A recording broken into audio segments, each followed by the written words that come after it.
Борбата за победа над црнилата кои ги донесе оваа влада започнува сега. Првата добиена битка и казна од народот за ненародното работење ќе биде победата на претседателските избори, а тоа ќе значи најава за предвремени парламентарни избори, порача претседателот на ВМРО ДПМН Христијан Мицковски на протестот пред влада. Борбата што туку почна, браќа и сестри, и нема запирање додека не ги поразиме.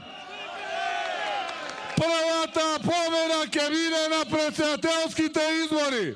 Затоа мора сите заедно, мотивирани и сложни да бидеме и да истраеме и во овие декемвриски, и јануарски, и февруарски месеци, и март ќе дојде парче по парче разграбивте државата.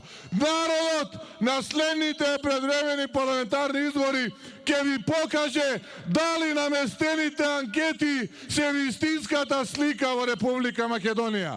Не се! И покрај тоа што ги местите, паве водиме.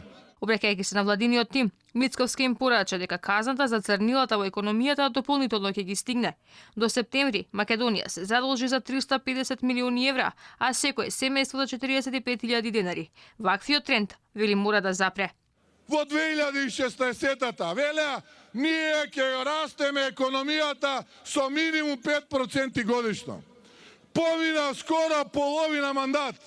Ни половина од тие 5% за овие 2 години не успеа. Ни половина вкупно за овие 2 години не успеа. А камоли 5% дека ќе расте економијата. Тоа се оние пари кои што велеа ќе бидат кај граѓаните, за да може секој еден граѓанин да има достоинствена трпеза.